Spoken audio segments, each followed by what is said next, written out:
Hello and welcome to this training we're calling Your Website Content for Interior Designers. Now, we created this video resource for you to watch before you fill out your website content planner PDF.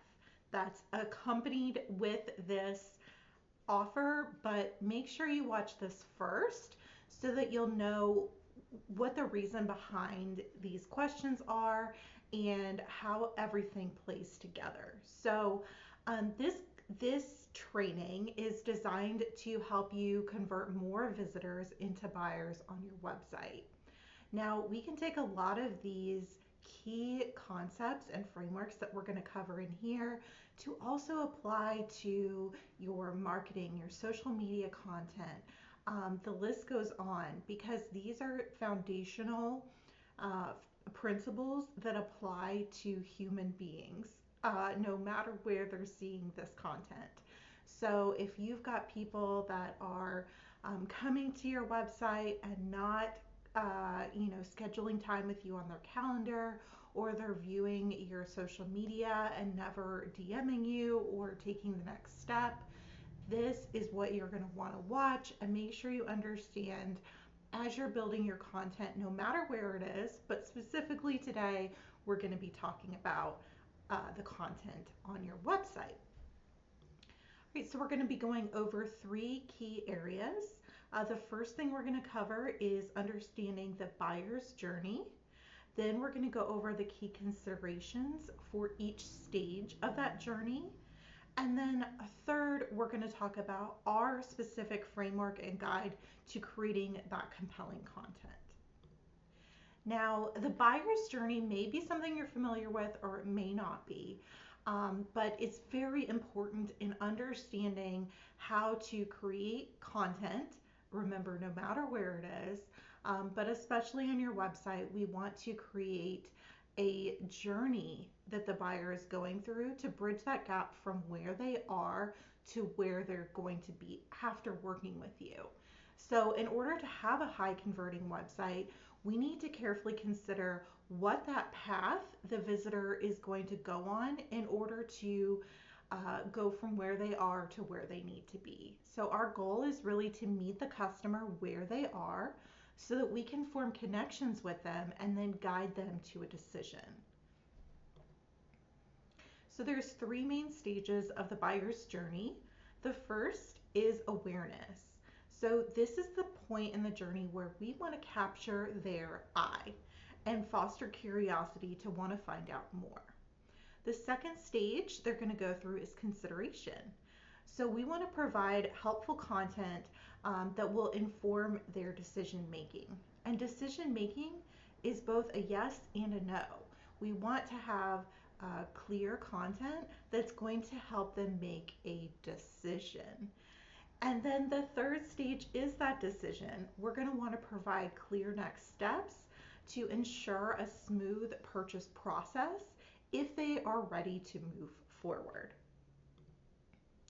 So here's an example of what a website journey might look like for an interior designer. All right, so the first thing they're going to come to is your homepage, and we like to call this your digital storefront. On your homepage, the prospect needs to understand who you are, what you sell, and then why should they care? If you've answered that question well, we want them to move into the second part of this journey, which is to view your portfolio. In viewing your portfolio, they're trying to understand, are we a fit? Do I like their style? Do I like their work? So in order to make that assertion, the prospect needs to they need to see examples of your work to see if there's even a reason to move forward. If there is, they're going to move into your about page. And the about page is all about connection. So the prospect wants to see who is behind this brand and determine if there's a values match. If they feel like there is, we want them to move into your services page, which they're trying to understand, how does this work? They want to see exactly what the process is that they're going to go through, how long that might take, and then what offers do you have to solve their problem. After they see that, they're going to want to say, okay, but what does this look like financially? Can I afford it? And is this even within the amount they are looking to spend? So on your services page, you need to have a pricing range. So you could say most of our clients end up spending X with us. You can do project minimums. You can do just give them an idea of what they're looking at. Is this like a $5,000 investment or a $250,000 investment? We need to give them some context. And then last, if they're ready to move forward at that price, we want them to move to your contact page or your checkout page. So if they are there, they have had enough key questions answered and they want to move forward. So, what are those key questions? Every website must answer. Why are you the expert? How long will this take?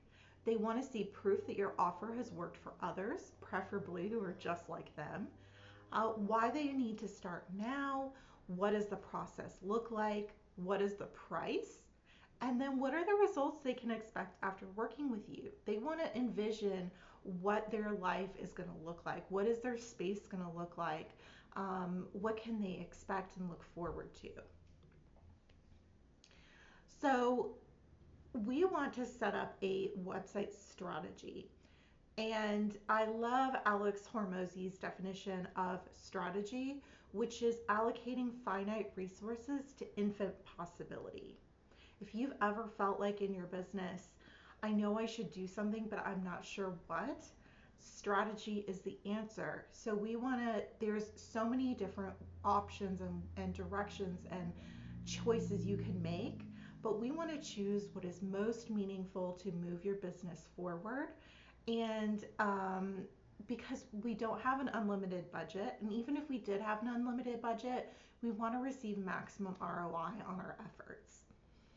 So unless you do have that unlimited budget, you want your dollars to pack the most bang for their buck. The strategy is going to allow you to create a cohesive and effective online platform that not only represents your brand, but also engages users, drives conversions, and contributes to your overall business success.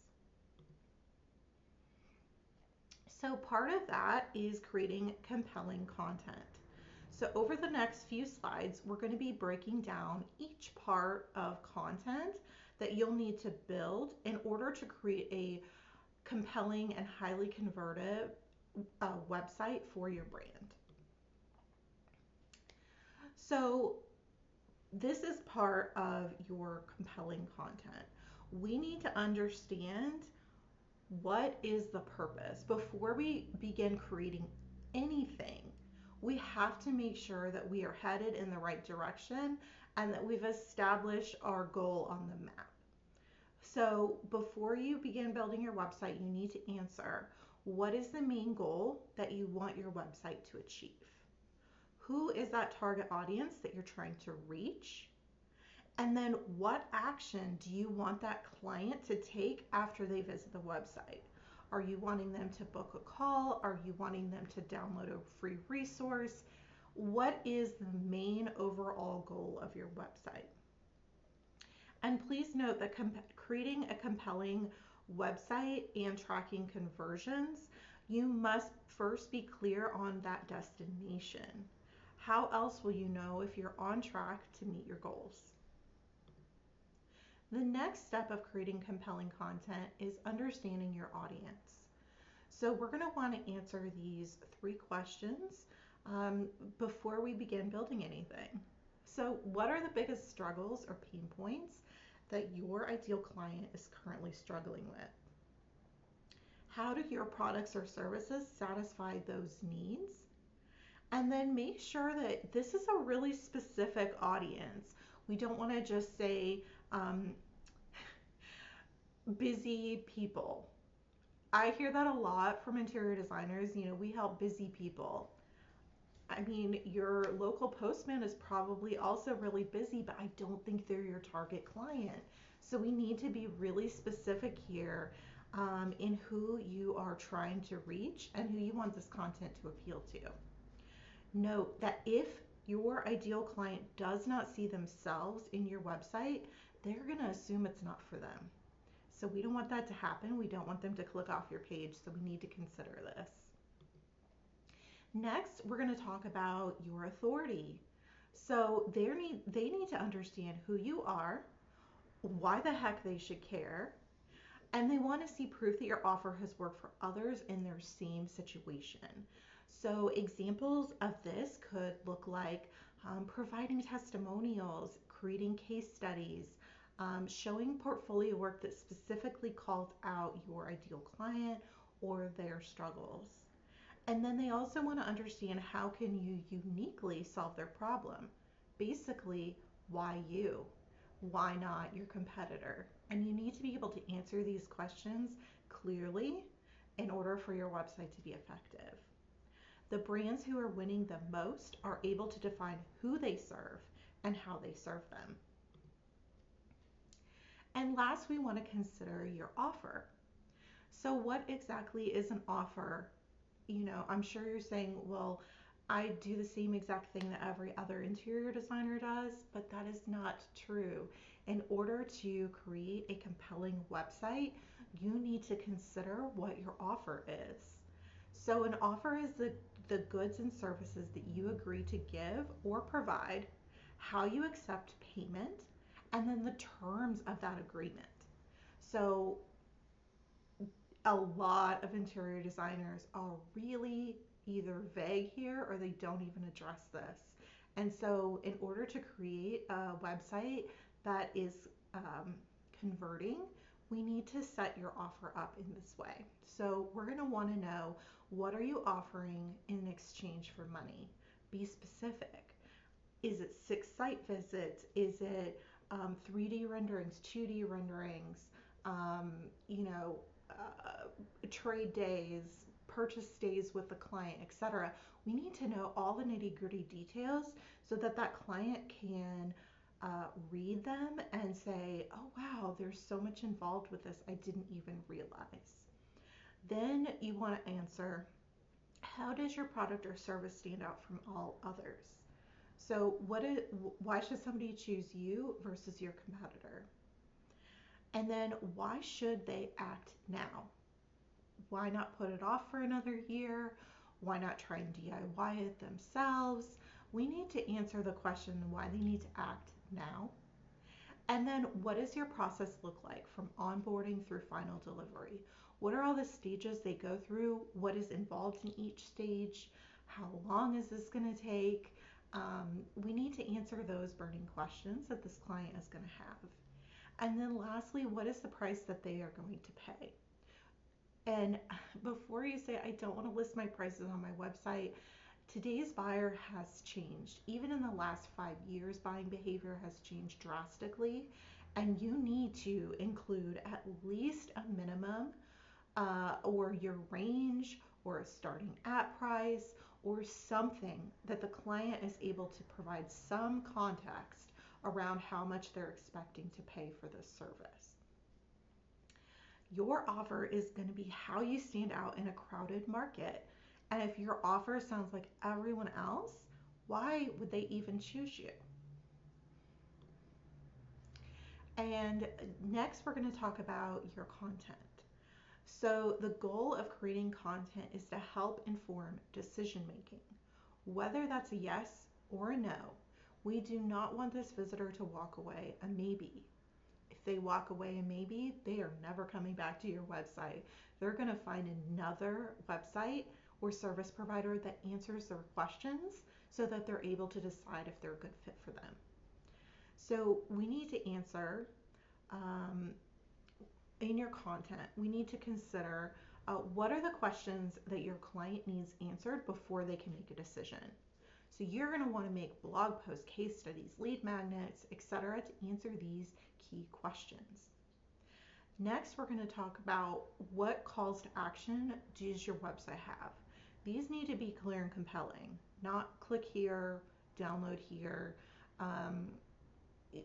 We need something that offers a little bit more People are hesitant to give their information away nowadays. So this call to action needs to be clear and compelling for them to feel comfortable moving forward. A lead magnet, a newsletter, entry level offer that's going to help the client along on their journey. So if this client is maybe just searching around, they haven't really decided that they're ready to move forward. They're just gathering information. What can you give them that's going to help them remember you and come back to you when they're ready to move forward? So we want to think of something that is a small giveaway that we can get this client so they can get on our email list and we can continue following up with them for when they're ready to buy. The question we want to answer is your content engaging, high quality, and relevant to your ideal client? If it doesn't meet these three touch points or attributes, then don't post it if it's not engaging, high quality, or relevant. And please note that clients do not visit websites for fun. They're usually looking to to answer a question or to solve a problem that they have. So make sure that you're answering what problem does your content solve. All right, so the next steps are to open up your website content planner, where we're going to take you page by page so you know exactly what you need and where for every page of your website.